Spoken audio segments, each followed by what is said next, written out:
Hello students, this is Rohan. Welcome back to our YouTube channel Smile Education Point. Students, हमने previous class में exponents and powers का worksheet 2 तक किया था। आज हम लॉज ऑफ एक्सपोनेंट का यानी वही एक्सपोनेंट के एक्सपोनेंट एंड पावर के अंदर जो आता है लॉज ऑफ एक्सपोनेंट उसका वर्कशीट नंबर 3 करेंगे, जो कि क्वेश्चन इस प्रकार है।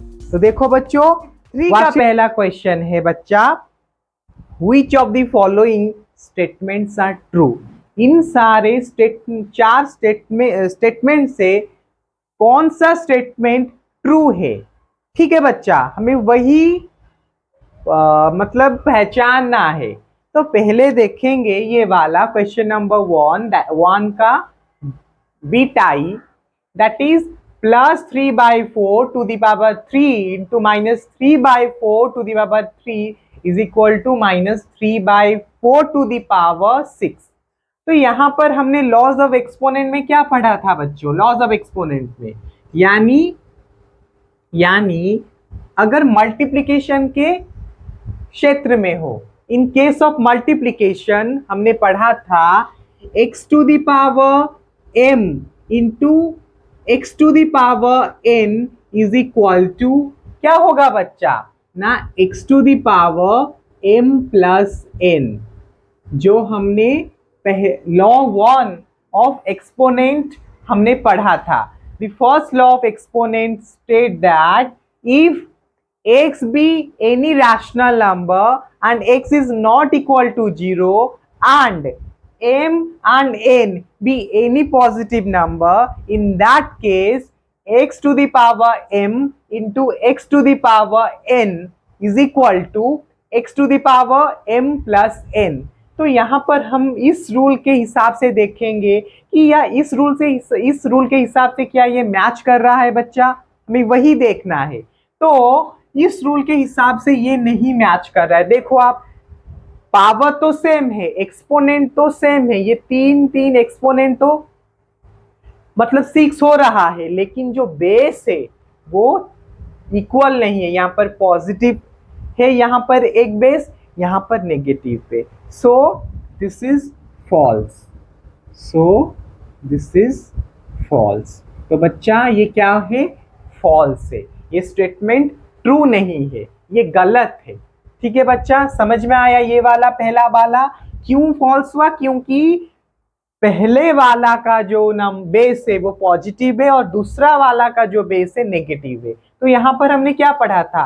Both the bases having positive integer.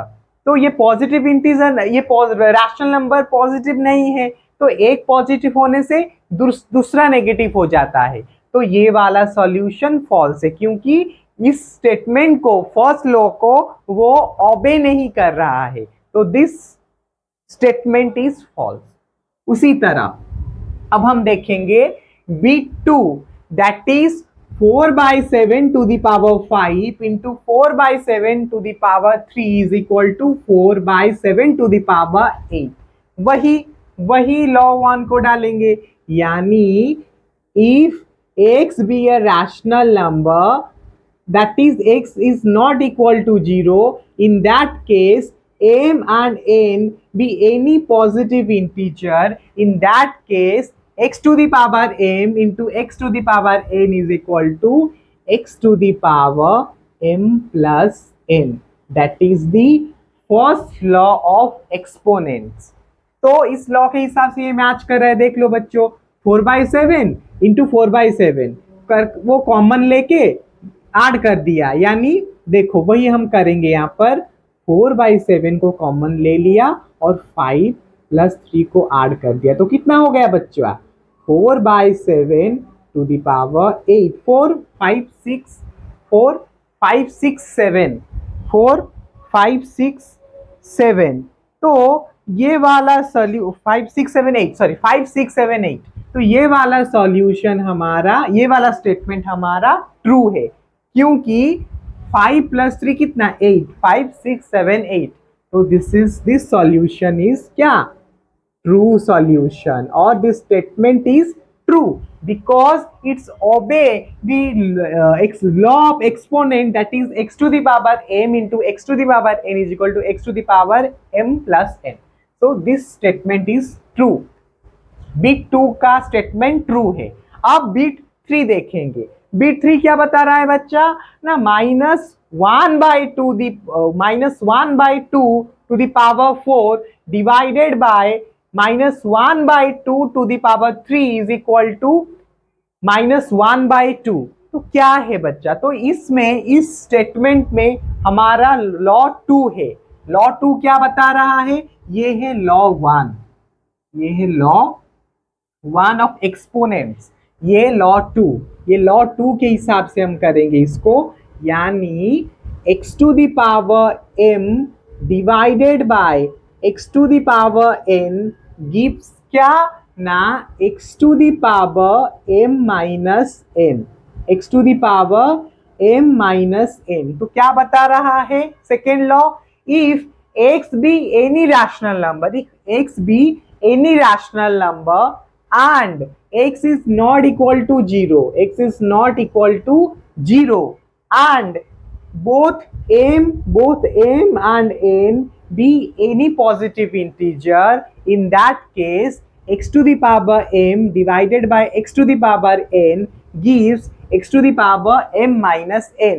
That is the second law of exponent, second law of exponent. So in that case this solution is true, this solution is true. कैसे देखो बच्चा, -1/2 to the power 4 divided by -1/2 to the power 3। तो in that case हम क्या common ले लेंगे, 1/2 to the power 4 minus 3, that is 1/2 to the power कितना 4 minus 1। तो यहाँ पर 1 लिखने से भी चलेगा, नहीं लिखने से भी चलेगा, वही तो ये वाला सॉल्यूशन हमारा ट्रू हुआ। 1 ज्यादातर लिखते नहीं है। और एक बात, लॉ 2 में ये भी याद रखना है कि m should be greater than n, हमारा जो m है n से ग्रेटर होना चाहिए। तो यहाँ पर 4 3 से ग्रेटर है, 4 3 से ग्रेटर है कि नहीं बच्चा, तो दिस सॉल्यूशन और दिस स्टेटमेंट इज ट्रू। ये क्या है, एक ट्रू स्टेटमेंट है, यानी फर्स्ट बीट 2 और बीट 3 सॉल्यूशन स्टेटमेंट हमारा ट्रू हुआ। उसी तरह हम देखेंगे बीट 4 को। बीट 4 में क्या दे दिया है question, 6/7 to the power 6 divided by 6/7 to the power 0 is equal to 6 to the power 6/7 to the power 0। क्या ये वाला सॉल्यूशन ट्रू है, तो वही देखेंगे डिवाइड का, वही मैंने जो बताया था, if x be any rational number and x is not equal to 0, in that case m and n be any positive integer such that m is greater than n। क्या m is greater than n, in that case x to the power m divided by x to the power n gives x to the power m minus n। और मैं बता रहा हूं m should be greater than n, m हर वक्त n से बड़ा होना चाहिए। तो इस केस में क्या हुआ बच्चों, देखो 6/7 to the power 6 divided by 6/7 to the power 0। तो इस केस में क्या होगा बच्चा, 6/7 टू द पावर 6 माइनस 0। ठीक है, 6 माइनस 0। और एक बात आप याद रख लो बच्चों, अगर एक एक्सपोनेंट में ऐसे पावर 0 होगा तो उसका वैल्यू हो जाएगा कितना, 1 हो जाएगा, समझे। तो यहाँ पर क्या होगा, 6 माइनस 1 यानी कितना होता है, 6 to the power 7 is equal to 5। So यहाँ पर 0 दे दिया गया है। So this solution is false, this solution is false, this statement is false। तो हम इस क्वेश्चन नंबर वन में वार्षिक 3 का क्वेश्चन नंबर 1 का B2 और B3 ट्रू है और 2 फॉल्स है। समझ में आया बच्चा?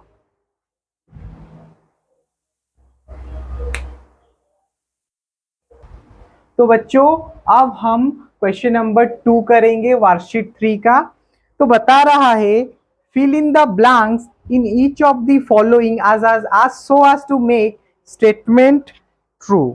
तो बच्चों यहाँ पर दिया गया है जो fill in the blanks से उस ब्लैंक्स को फुलफिल करना यानी ब्लैंक्स को भरना है अप्रोप्रिएट नंबर को यूज करके जो कि इस स्टेटमेंट ट्रू हो मतलब ठीक हो सके।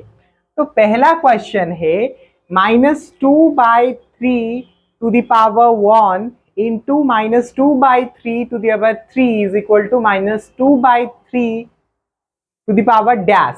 तो इस डैश को हमें फुलफिल करना है। तो इस यहाँ पर -2/3 ऊपर कुछ भी पावर नहीं है यानी 1 है। समझ रहे हो कि नहीं?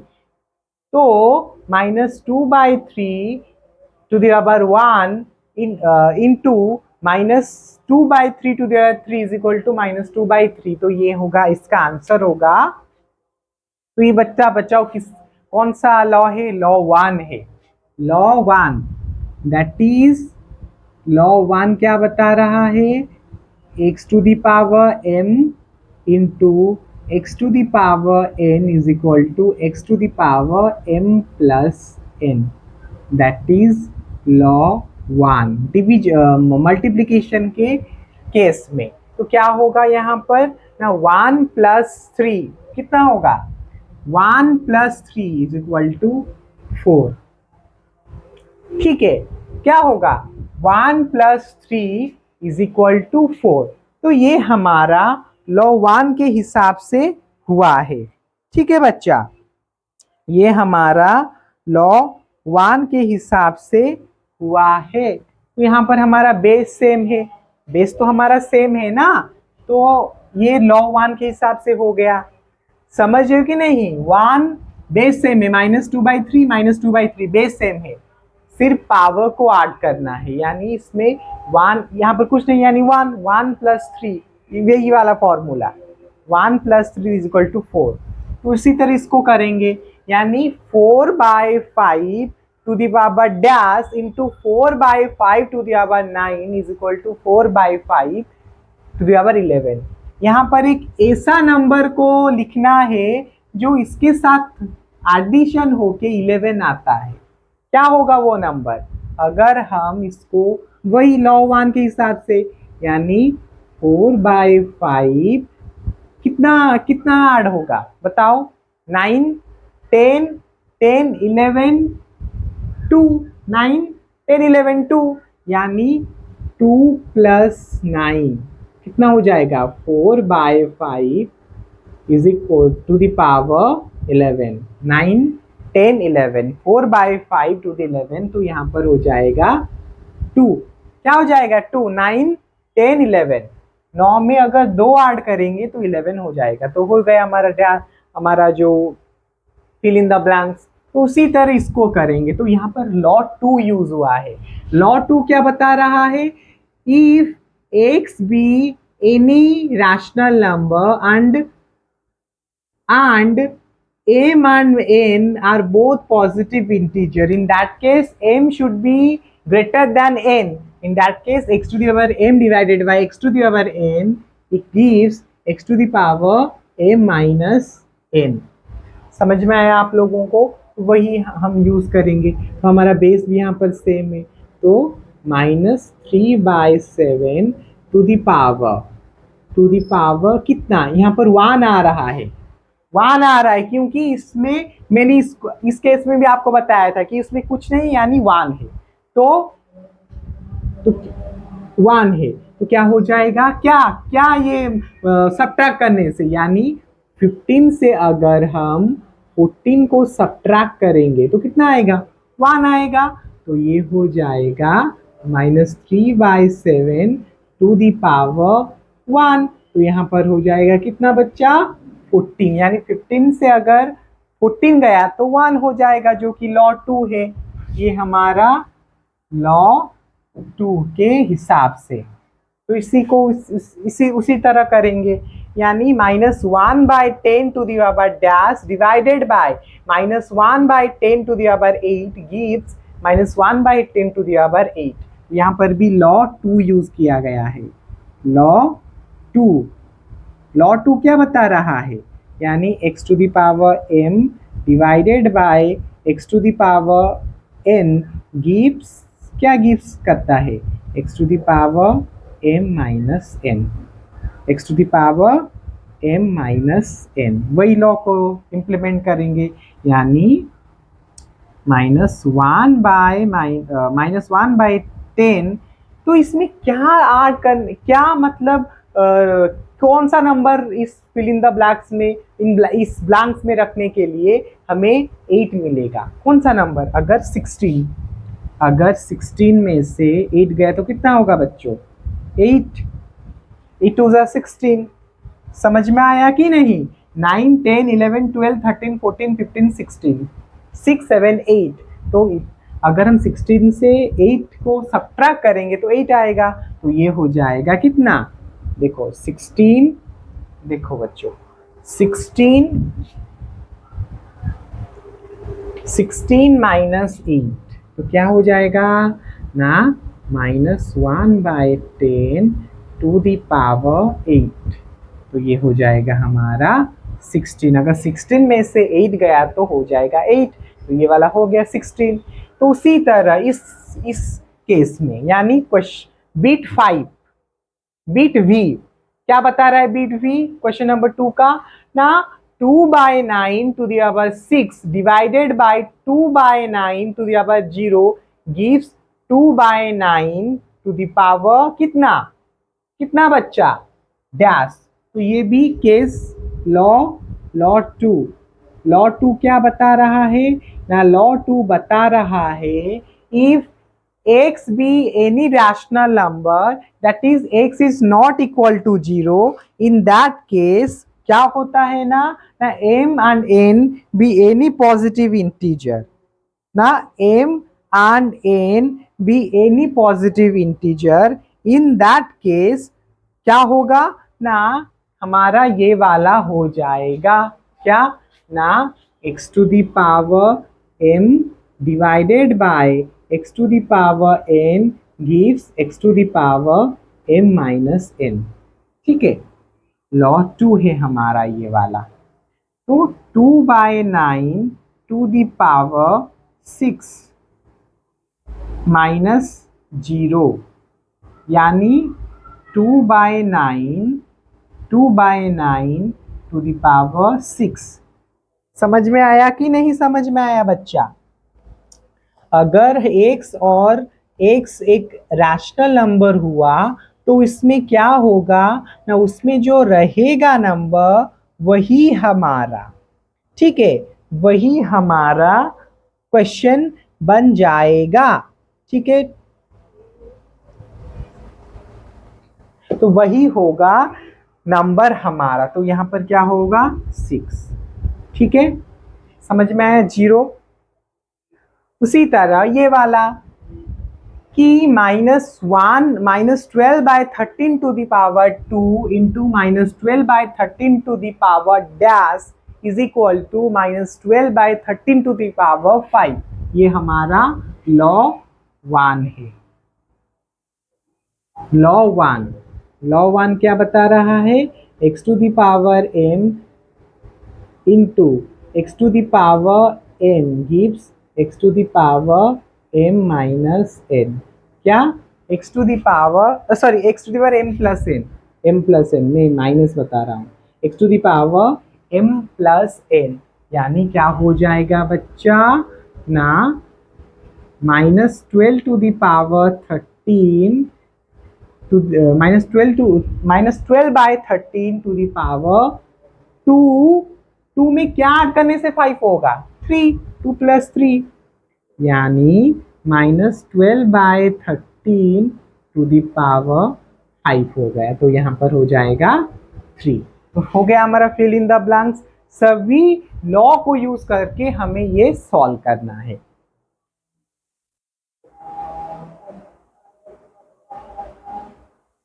तो बच्चों अब हम क्वेश्चन नंबर 3 करेंगे, जो कि दिया गया है simplify and express the result in exponential form. इसको सिंप्लीफाई करेंगे और इसको एक्सपोनेंशियल फॉर्म में लाएंगे।